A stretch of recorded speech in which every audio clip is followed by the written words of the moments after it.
So, Scott M. Peterson sent me an article to read tonight, and I seem to have turned the volume up a little farther than I need to. I'll just fix that. The article is titled Straw Town, and it goes like this. Fort Bragg's on fire were the first words I heard about the 1987 inferno. Mike Rogers, the dispatcher at the Mendocino Firehouse, delivered them to me just as dry as a popcorn fart. I thought he was kidding at first. One sober double check said otherwise. Like any able-bodied man who lived in the village, I was a volunteer fireman at the time. My pager had gone off at well past closing time for the local saloons, meaning it was probably a fire, but I'd never gone on a mutual aid call to Fort Bragg before. Rescue 1 was already gone by then. The pumpers were there, but weren't needed, so I jumped into Dennis Hayden's F-150 along with Wayne Gordon, and away we went. Cresting the hill north of Russian Gulch was a sight I'll never forget. The Fort Bragg skyline was glowing like an ember.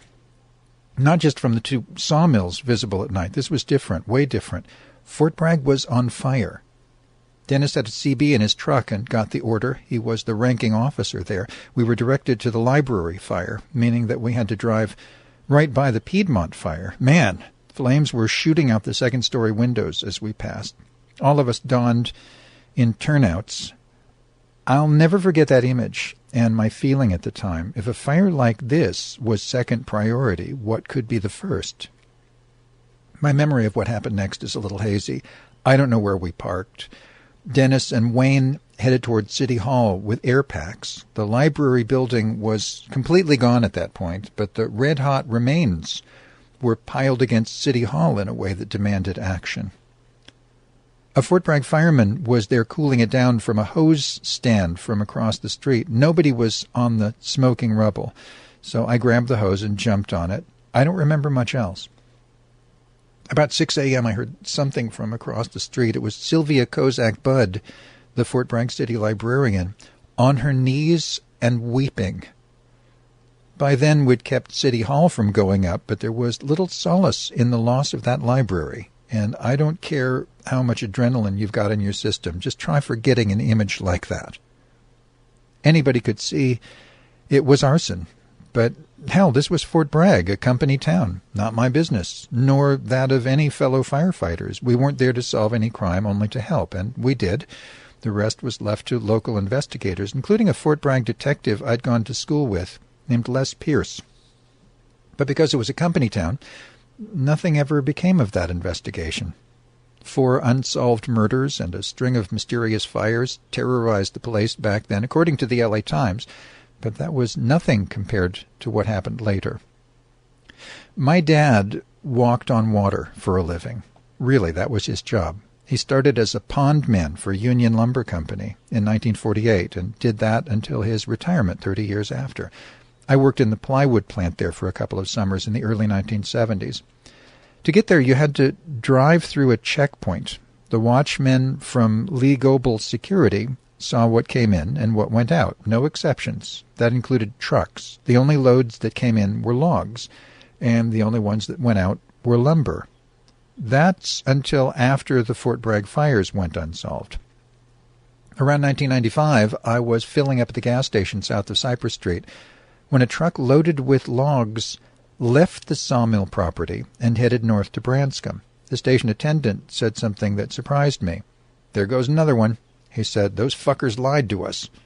This was 5 years after Redwood Summer, when Georgia Pacific officials swore that jobs here would last forever. They were right, the man told me. The protesters were right. That sentiment was echoed a few months later when I was having lunch at the Laurel Deli in downtown Fort Bragg. There was a group of old-timers sitting next to me. They kept using the word environment like it wasn't a 4-letter word. "What's up?" I asked. The ringleader answered without hesitation, clearing the counter in front of him with his hands. "This is the way they want it," he said, "smooth and flat." I was shocked. This wasn't the straw town I'd grown up with at all. At least it didn't sound like it. George Carlton Reinhardt arrived in Mendocino County shortly after that. According to county records, he first registered to vote here on September 15, 2003, and then immediately leapt onto a redevelopment project at the old GP sawmill property, something that favored, well, GP. Reinhardt was 55 years old when he got here, so he should have had something to show for it, especially being a Stanford graduate and all, but according to his online resume, he had done nothing whatsoever for the past 3 decades. 2 years later, Koch Industries bought GP for $21 billion, 3 years after the sawmill at Fort Bragg closed down. Reinhardt majored in political science. Check. But there's no record of him ever running for office anywhere, or supporting anyone who did, unless you count the mealy-mouthed do-nothings that run Fort Bragg. Reinhardt backs them 5 by 5, and vice versa. The most he's ever done here is to produce a 32-page brochure titled Noyo Headlands, From the Extraction Economy to the Restoration Economy, something that's a perfect example of Reinhardt's do-nothing career.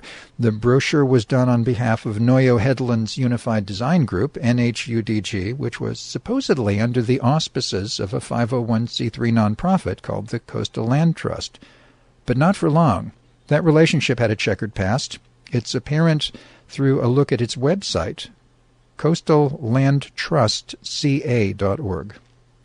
In August of 2011, it touted NHUDG as a partner. 3 years later, it didn't. At this writing, that website has been taken over by something called Sex Dating Nederland, where one can have live sex chats with single women. Yeah, the NHUDG website is equally spectacular. In June of 2008, it lauded Reinhardt as its networking guru and claimed, as the plans for the Noyo Headlands move forward, the entire process of remediation and restoration is an opportunity for job creation and business incubation that should not be squandered.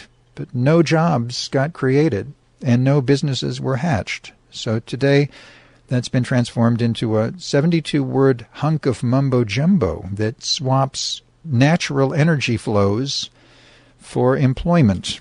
The only other thing Reinhardt has to show for 14 years on the job is a 7-minute drone video presenting a large piece of picturesque yet undeveloped property that GP still owns. Reinhardt's plan is absurd. It proposes that certain areas of that property be acquired from GP for something called a daylighting project, the most prominent of which is the very place where Dad worked, the mill pond, which, according to Reinhardt's plan, quote, may or may not be incorporated into the project, so of course it would be, while it may or may not be the most toxic piece of land on the planet. Fort Bragg's air quality wasn't very good in 2001. Anybody living downwind of GP's power plant can tell you that. As GP shipped saw logs out, it hauled dioxin-coated waste in to be burned there. That's on top of what happened in 1989, where 4 gigantic PCB-filled capacitors were buried in arms of the main mill pond, paved over and forgotten, like humongous toxic Easter eggs just waiting to be found. Until then, their contents are oozing into Alder Creek and on down to Soldier Bay, poisoning the food chain for generations. The obvious buyer for that land would be the Coastal Land Trust, nonprofit number 80-1028095. Members of the public can see that for themselves at Tax Exempt World, Guide Star, and capital G, capital N, capital P, great nonprofits. So it looks legitimate until you search for them at California's Registry of Charitable Trusts, the National Center for Charitable Statistics, or the IRS. They've got no record of that entity. None. Like George Reinhardt's work history, it's nowhere to be found. It's a straw charity led by straw people in a straw town. So once that property changes hands, good luck getting any cleanup done, especially with somebody like George Carlton Reinhardt in charge. But let's go back to the beginning for just a minute, when Fort Bragg was on fire. That double arson happened on September 20, 1987. It followed a wave of deliberately set fires that began 2 years earlier. Another arson happened a month later at the waterfront restaurant. 4 people died. Nobody was ever prosecuted for it, which turned into a big green light for Georgia-Pacific management, who said to themselves, if murder's okay, what's wrong with a little toxic waste dumping here and there? There could have been a nobler motive, too, especially after what had happened the year before. For those paying attention, the Maxam Corporation had just purchased Humboldt County's Pacific Lumber Company in 1986. That takeover was financed by liquidating massive tracts of old-growth timber right after the acquisition. The workers in Scotia couldn't do anything about it, but the ones in Fort Bragg could, with something known as a poison pill strategy. Burying 4 giant capacitors full of PCBs in the mill pond would certainly have accomplished that. It would also have prevented something long feared by GP's workers, the closure of the Fort Bragg sawmill and redevelopment of GP's property into exactly what Reinhardt proposed, past tense. Coastal Land Trust went belly up in 2014. I got that by email from the horse's mouth, Rishan Varen, an Albion Ridge do-gooder who declined to be interviewed. It appears that Mrs. Varen had 2 nonprofits by the very same name. Form 990s were filed for one, but not for the other. The year it went bust, Varen swore that $48,570 in cost-basis property had been transferred to Friends of the Enchanted Meadow, which is another nonprofit. But as revenue, that never showed up on their books either. After the money flew away, Varen's operation changed its name to Coastal Commons Research Incorporated. That checks out with the 2017 filing with the California Secretary of State on for-profit corporations, but not the Registry of Charitable Trusts, where it's currently listed as delinquent, putting it squarely out of the running to daylight much of anything, and leaving everything in Mr. Reinhardt's court, the Noyo Headlands Unified Design Group. NHUDG has no standing whatsoever with state or federal authorities. None. It's got a website, a Facebook page, and a YouTube channel. But so does Al-Qaeda. That kind of makes George Reinhardt and his invisible friends look more like window dressing than anything else. Something people around here see as astroturfing. One expert on that subject is journalist Dan Bacher. He writes for publications like Counterpunch and Daily Kos. Billionaires create phony grassroots groups all the time, Bacher told me, especially when it comes to poisoning the environment. The prime example is the now defunct MRB Research Incorporated. Convicted felon Ron Levalle used it to launder a near $1 million embezzlement from the Yurok tribe in 2010, then dumped it like a stolen car when he was done. But is astroturfing something Koch Industries does? The answer is yes. In 2009, David Koch from Koch Industries paid for 40 buses of protesters to stymie President Obama's health care reform, not to defeat it, but to delay it, something that Mr. Reinhardt has achieved, either intentionally or not, for 14 years with the non-cleanup at the Fort Bragg sawmill site. How does that serve the Koch brothers? Damned well. One early estimate of the contaminated soil to be removed from the mill pond was 1,000 dump truck trips, each of them holding 20 cubic yards of material. The only thing keeping that oozing toxic mess out of the local food chain is a 30-foot dam. All it'll take is one good rain to solve Dave and Charlie's little problem, something that isn't likely in their lifetime. The dam in question was built 135 years ago, meaning that it's lasted through plenty of wet winters, not to mention a Temblor or two, including the one from 1906. Nobody knows who made it. In all likelihood, it was the same Chinese crews who dug railroad tunnels all the way to Willits, the same ones that are still in use today. So there's a pretty good chance that damned thing will outlive us all, much to the chagrin of Charlie, Dave, and George. Plan B requires Fort Bragg City Hall to do something they're really good at. Nothing. Strawtown's drain water runs through the polluted mill pond into the sea, flushing it like a toilet 24/7, putting appetizing notes of carcinogens onto the dinner tables of residents and visitors alike. Not to mention those who import seafood from our lovely coast. And water testing? Shucks, nobody needs anything like that, least of all George Reinhardt, who I've never seen mention the subject. The closest Fort Bragg ever got to a water test was in 2006.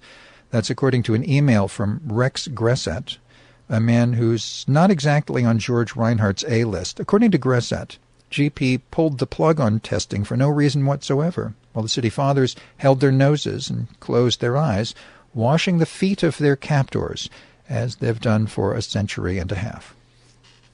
Dioxins and PCBs are identified by the World Health Organization as 2 of the dirty dozen environmental pollutants. Both of them cause cancer, and the higher the animal is in the food chain, the bigger the dose. The Koch Brothers Mill Pond has plenty of both, or at least it had plenty of both, until just last week. Jerry Brown's Department of Toxic Substance Control, DTSC, handled that. Phew! In a report issued just last week, it says that nasty old mill pond is now clean as a whistle. Dioxins above residential standards are present in the pond sediments. However, the levels present a low risk. At the mill pond, Pond 8, for example, visitors will only have exposure to these dioxins if they jump into the pond repeatedly for over 25 years and eat sediment as they wade around the pond. Emphasis added.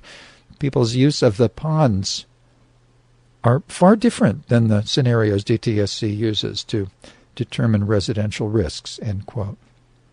What DTSC didn't mention was anything about PCBs, nor did it provide any independent data about precise levels of all contaminants, meaning that we just have to take their word for it. In a report from last year, DTSC swore that trucks would take 2,762 cubic yards of toxic muck off the property to realms unspecified, something it neglected to mention in the latest report, suggesting that everything got fixed with a magic wand instead of a fleet of Peterbilts. Luckily, DTSC has a media relations department. It's headed by Sandy Nax. Mr. Nax has been reassuring the public on behalf of DTSC since 2013, when they did the same thing for PG&E's little cancer cluster at Hinckley. No California residents drink the chromium-6 contaminated groundwater under the PG&E plant, DTSC insisted. Then, just like Fort Bragg, DTSC provided no test results. Aaron Brockovich did. For those who remember the movie, Ms. Brockovich, on behalf of several hundred Hinckley residents, sued PG&E over that and found otherwise, something the folks at DTSC apparently haven't seen yet. So they repeatedly assure the people in Hinckley there's no problem, even though the underground plume of chromium-6 has now spread from California to Arizona, making it hard to imagine how toxins from the mill pond couldn't make it into Fort Bragg's water supply, where city officials have no data to report on dioxins or PCBs there either. On-site Environmental Incorporated up in Redmond, Washington, tests for dioxins and PCBs in water and soil all the time. The dioxins/furans test runs $720. PCB testing is only $90. The turnaround time for both is 7 working days, and if a straw town like the city of Fort Bragg can spend thousands of dollars on parade insurance, it can certainly afford to tell citizens what's going over that spillway.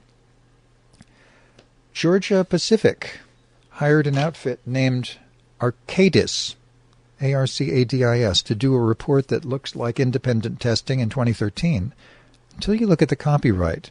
Copyright Georgia Pacific LLC 2013, meaning it was actually published by the Koch brothers. Arcadis got into the news earlier this year over sloppy testing in Southern California, specifically over compliance with established soil sampling protocols for another poison reported at the Fort Bragg sawmill site, lead. The report in question was sent to me by Sandy Nax at DTSC. After pointing out this concern to him, I asked if DTSC had ever done any independent testing in Fort Bragg.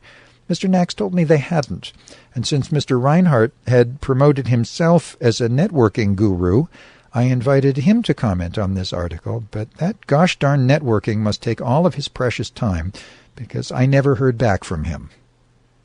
Just when I thought this story couldn't get any stranger, well, it did. With a completely bizarre email from George Reinhardt's greenwashing operation talking about how GP and DTSC had let us all down by abandoning the toxic Fort Bragg mill pond.